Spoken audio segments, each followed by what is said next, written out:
Now what's really important when putting in a plastic lined pond is protecting the edge of the pond itself, because everybody's attracted to ponds. Humans, raccoons, deer, birds, and they will want to access that water. Now, if you don't build a nice terrace, or what we would call a ledge, inside the pond, you're creating a situation where animals potentially could fall in and not get out. Now, the problem with that is if they fall in and they have no way to get out of the pond, they will likely rip the liner to shreds, and you will have a leaky pond. So at Permaculture Artisans, we always build plastic lined ponds with an 18-inch minimum depth ledge with at least an 18-inch or wider ledge around the entire pond. And then we use rock and plants to protect the liner. All kinds of critters can actually access the edge of the pond without falling into the deep water. That nice ledge also provides a great place to put your biofiltration plants, plants that will help clean the water and create habitat for damselflies and dragonflies, and support generally a healthy pond system.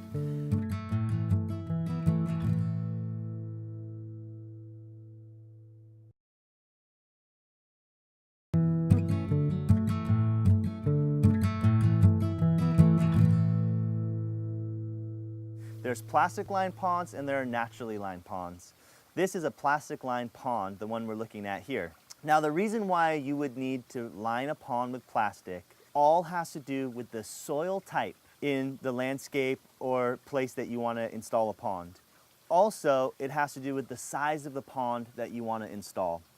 So if you want to have a very small pond because you don't have a lot of room, then you'll have to do it with a plastic liner and not a natural liner. And the reason for that is because natural liners require at least a 2-to-1 slope on the inslope of the pond.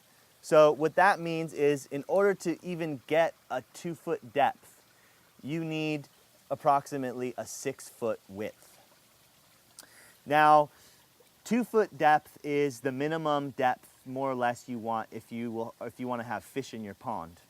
So smaller ponds generally always have to be plastic lined, and what the benefit of that is that you can dig vertical sides to a plastic lined pond, meaning you can dig a hole straight down to a 2-foot, 3-foot, 4-foot depth, whatever it is that you want, and a plastic liner will be able to stabilize on that kind of a sheer face.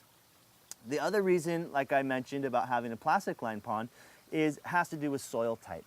So here we are in Sebastopol, California, known for its sandy loam. We have a high concentration of sandy loam here and a very low concentration of clay. To have a successful naturally lined pond requires a high level of clay, or at least a moderate level of clay in the soil, which we have none of here in this ecosystem and in this soil type. So it was absolutely necessary for us to use a plastic liner.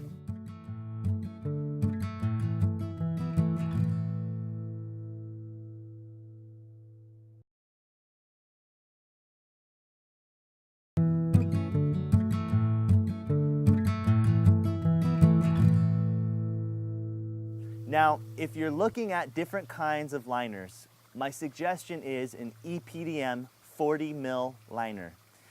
Anything else, if you use polyvinyl or if you use a preformed plastic pond liner, all of those will not last very long. Anything else will be a temporary pond. Some people want to use used plastic or plastic tarps, things you might find just around. And the problem with that is often those will either photodegrade, meaning if they've sat in the sun, the plastic started to degrade from the sun, and or will just easily tear by a rock or a stick or something that might fall from a tree into the pond. And so you want to be very careful that we don't use plastics that will leak easily or tear easily. What we also want to be very, very cautious of is not using plastics that off-gas chemicals or dioxins into the pond, because that will kill fish and create a toxic environment. That's why the EPDM liner is so great, because it is a completely non-toxic material with a lower embodied energy in relation to other plastics, meaning that the energy it took to actually produce the product is a much lower amount of energy and devastation to people in the earth than something like polyvinyl chloride PVC, which has a long history of causing cancer and pollution in the watersheds, and will actually off-gas dioxins into the pond water. But a 40 mil EPDM liner can last 25 to 30 years, which gets you a nice longevity for a pond that might provide fish, microclimate moderation, cooling or warming the air, biomass production where you're actually pulling material out of the pond to provide mulch for the garden, and any other function that a pond might have for you. So EPDM liner 40 mil, that's hands down the best kind of plastic liner that you can get.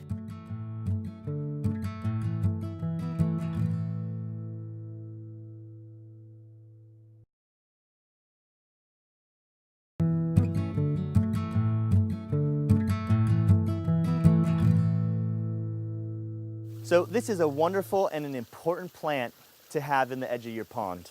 This is called Equisetum horsetail. It actually filters the water in the pond. The roots will pull up nitrates and nutrients that it helps it grow and pull that excess nutrient out of the pond. Also, around the roots of this plant are beneficial bacteria, aerobic bacteria, that also help keep the pond clean and oxygenated. It can take over in certain situations, so you don't want to just plant this in any old place or in any old pond.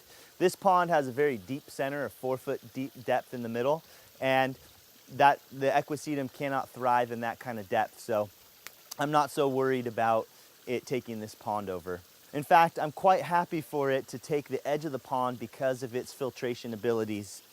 Also, it provides a wonderful home and habitat for dragonflies and damselflies to allow their larvae to hatch and climb up the reeds here and fly away once their wings are dried. Now, this plant has an amazing amount of uses in the pond and in the garden itself. Horsetail Equisetum is very high in silica and is used in some biodynamic preps that help a garden thrive. It's also quite medicinal.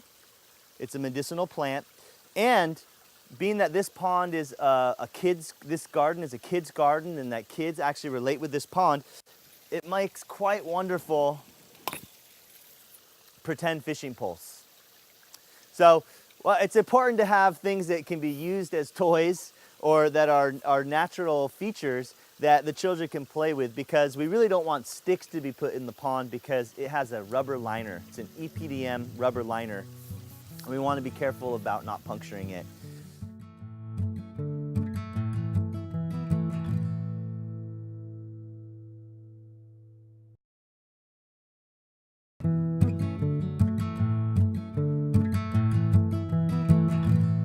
So there are a lot of advantages of having a pond system in your ecological garden or on your property. It is one of the best integrated pest management elements you can have, meaning that the way it attracts beneficial insects and provides homes for things like frogs and dragonflies, snakes and lizards can manage the pests in your garden. The waterfall is our antidote to noise pollution. We live close to a highway. There's a lot of people here that use lawnmowers and different machines every weekend. One, it drowns out the sound of the urban community, allowing us to feel like we're in a serene place of nature. The other aspect of it is it's also oxygenating the water. So it's stacking functions, which is a principle in permaculture. Ponds also create a life for different kinds of fish, plants, and microbiology in the water itself. So that's what we call an aquaculture system. And in an aquaculture system, we can actually grow fish for eating. We can grow plants for eating and provide an incredible amount of nutrients in a very small space in an aquaculture system. By turning a simple valve, I can actually flood irrigate systems in this food forest that will water trees and plants with this fertile pond water, full of beneficial microorganisms, bacteria, nutrients from the fish, from detritus, which is decomposing plant matter that that falls to the bottom of the pond water and gets munched by all the microorganisms. So you have this alive water. We're actually fertilizing the entire food forest at the same time that we're irrigating it. Additionally, the pond also manages the microclimate. The water of the pond itself can absorb heat during the day, and at nighttime it radiates that heat back out. And as it warms the air, it's actually warming the air around all the plants that are planted around this pond, which creates its own microclimate different than the rest of the food forest, the rest of this small ecosystem. So we can plant citrus, we plant fruit trees that require more light and heat to ripen the fruit, bamboo that might be somewhat sensitive to frost. All of these are plants that are appropriate for this pond ecosystem. Ponds also can be used for creating biomass to be used in the garden as mulch or for chicken forage. So we grow plants, aquatic plants that grow on the surface of the pond, and by harvesting those plants out periodically, we're harvesting a very nutrient-rich material. When put around fruit trees, it can decompose into amazing, alive, mineral-rich soil, or when fed to chickens or other animals, it provides an incredible food source for them. So these are a huge variety of functions that just one small pond can offer that creates a ecologically sound, regeneratively happening place. If you want more info around building ponds like this and integrating them to an ecological landscape, you can go to permacultureartisans.com, where we have a lot of educational information there, and you can connect with our group of consultants to discover how you can do this in your property.